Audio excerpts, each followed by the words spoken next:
नमस्ते, मैं चंद्रिका बाई बाबे बोल रही हूँ। बेटी बचाओ बेटी पढ़ाओ के अंदर मैंने छोटे से लेख लिखे हैं जो मैंने आप लोगों को पहले भी बताए हैं और मैंने आप लोगों के सामने पहले से लेकर 9 भाग तक प्रस्तुत कर लिए हैं और मैं आज आप लोगों के सामने उसी का ये 10वां भाग प्रस्तुत कर रही हूँ। हमारे प्रिय राष्ट्रपिता महात्मा गांधी जी के 3 बंदर बनने के तरीके और हमारी बेटियों को बचाने और आगे बढ़ाने के तरीके।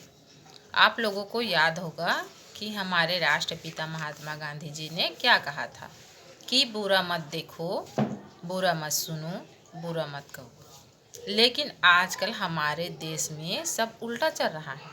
अगर हम किसी इंसान को बुरा काम करते हुए देख लेते हैं या बुरा काम करते हुए सुन लेते हैं तो हम लोग अपने कान, नाक और आँख को ही बंद कर लेते हैं। क्या हमारे राष्ट्रपिता महात्मा गांधी जी ने हम सबको यही कहा था कि 3 बंदर बन जाओ और अगर तुम लोगों के सामने कोई इंसान किसी के माँ बहन को छेड़ रहा है और तुम वहीं पर हो और सब कुछ अपने आँखों से देख रहे हो तो तुम अपने आँखें को ही बंद कर लेना। और क्या हमारे राष्ट्रपिता महात्मा गांधी जी ने हम सबको यही कहा था कि 3 बंदर बन जाओ और अगर तुम लोगों के सामने कोई इंसान किसी के माँ बहन के आबरूओं को लूट रहे हो और तुम वहीं पर खड़े हो और सब कुछ अपने आँखों से देख रहे हो तो तुम अपने आँखों को ही बंद कर लेना। और क्या हमारे राष्ट्रपिता महात्मा गांधी जी ने ये भी कहा था कि तुम किसी के माँ बहन के आबरूओं को लूटते हुए सुन रहे हो तो अपने कान में रुई डालकर वहीं पर बैठे बैठे सुनते रहना।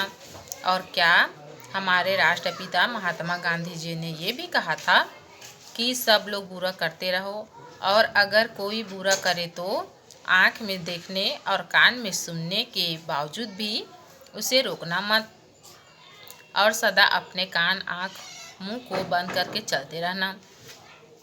हम लोगों को शर्म आना चाहिए कि हम सब अपने खुद के नज़र से गिरते जा रहे हैं और अपनी माँ और बहन की नज़र से भी गिरते जा रहे हैं। ज़रा सोचिए कि हमारे राष्ट्रपिता महात्मा गांधी जी ने क्या कहा था। अरे हमारे राष्ट्रपिता महात्मा गांधी जी का तो 3 बंदर बन के दिखाओ।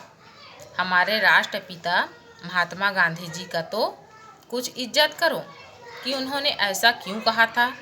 कुछ तो हमारे राष्ट्रपिता महात्मा गांधी जी के कहे कदम पर हम भारतवासियों को चलना चाहिए। अगर हमें हमारे राष्ट्रपिता महात्मा गांधी जी का 3 बंदर बनना है तो सबसे पहले हमें हमारे सामने किसी की भी बहन को अगर कोई छेड़ रहा हो और हम देख रहे हो तो हमें वहां जाकर उसे रोकना चाहिए और उन लड़कियों को या महिलाओं को बचाना चाहिए। और दूसरी बात, अगर हम किसी के भी माँ बहन के आबरूओं को लूटते हुए देख रहे हैं या कि सुन रहे हैं तो हम सबको एकजुट होकर ऐसे अपराधों को होने से रोकना चाहिए। और तीसरी बात, हमें कभी भी किसी के भी माँ बहन के साथ बदतमीजी से बात नहीं करना चाहिए। अगर आप सब लोग ऐसे करेंगे तो आप लोगों के सामने या हम सब लोगों के सामने, चाहे कि वो ट्रेन हो या कि प्लेन या फिर कह दो कि बीच रास्ते में, अगर हम सब लोग इन सब अपराधों को रोकने के प्रति एकजुट होकर चलेंगे, अगर किसी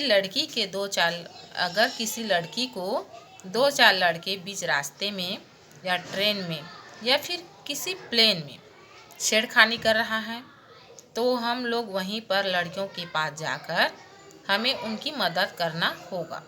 तभी हमारे बहू बेटी या माँ और बहन हम सब की अपने आप को सुरक्षित समझेंगे और तभी हमारे देश में ऐसे अपराध कम हो पाएंगे। अगर हम सब लोग ऐसे करते जाएंगे तो हमारी बेटियां अपने आप को हमेशा सुरक्षित मानकर चलेंगी और जहां जाना चाहेगी या जहां जैसा भी काम करना चाहेगी, हमारी बेटियां अपने सपनों को पूरा करेगी और अपने माँ बाप के सपनों को और अरमानों को पूरा कर पाएगी। अपने माँ बाप का नाम भी रोशन करेगी, जैसे कि हमारे देश की बेटियों ने किया।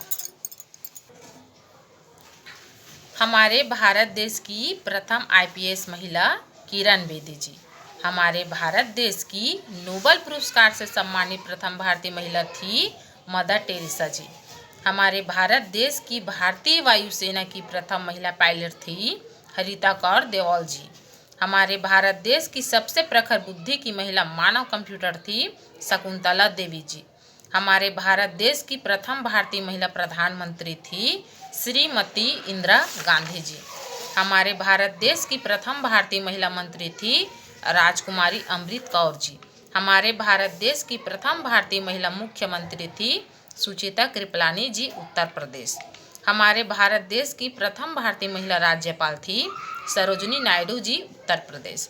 हमारे भारत देश की प्रथम भारतीय महिला राजदूत थी विजय लक्ष्मी पंडित जी, रूस। हमारे भारत देश की प्रथम भारतीय महिला मुस्लिम शासिका थी रजिया सुल्ताना 1236। और भी ऐसे हमारे भारत देश में कितने महिलाएं थी और अभी भी हैं, जिन बेटियों ने न तो अपने माँ बाप का नाम रोशन किया, बल्कि साथ ही साथ अपने पूरे भारत देश का भी नाम रोशन किया। अगर हम लोग भी अपनी बेटियों को ऐसे ही हमारे भारत की बेटियों की तरह बनाना चाहते हैं और अपने आप का और अपने गांव और अपने देश का नाम रोशन करवाना चाहते हैं, तो हमें हमारी बेटियों को समझना होगा, हमें हमारी बेटियों को बचाना होगा और हमारी बेटियों को पढ़ाना होगा। तभी हमारी बेटियाँ इन भारत की बेटियों की तरह बन पाएगी और हमारी बेटियां भी इन भारत की बेटियों की तरह हमारा और हमारे पूरे भारत देश का नाम रोशन करेगी। तो आओ हम भी आज से कसम लें कि हम लोग भी अपनी बेटियों को आगे पढ़ाएंगे और आगे बढ़ाएंगे और हम लोग भी इन भारत की बेटियों की तरह अपनी बेटियों को भी बनाएंगे, जिससे हमारी आज की बेटियां भी हम लोगों का और हमारे पूरे भारत देश का नाम रोशन कर पाएगी और हमारे भारत देश का बेटी बचाओ बेटी पढ़ाओ और बेटियों को आगे बढ़ाओ का नारा चल पाएगा। बेटियों को बचाना है, बेटियों को आगे बढ़ाना है, समाज में छुपे हैवानों को सबक हमें सिखाना है। एकजुट होकर हमें हमारे बहू बेटियों के इज्जत को बचा कर दिखाना है। बेटियों को बचाना है, बेटियों को आगे बढ़ाना है, समाज में छुपे हैवानों को सबक हमें सिखाना है। एकजुट होकर हमें हमारे बहू बेटियों की इज्जत को बचा कर दिखाना है। हमारे राष्ट्रपिता महात्मा गांधी जी का हमें सही में तीन बंदर जैसे बनकर सामने आना है। हमारे भारत देश का बेटी बचाओ बेटी पढ़ाओ का नारा साथ मिलकर आगे बढ़ाना है। हमारी भारत की बेटियों की तरह हमें हमारे आज की बेटियों को भी बनाना है और हमें हमारे बेटियों को ऊंची उड़ान भरवाना है। हमारे बेटियों को अपने भारत देश का नाम रोशन करवाना है।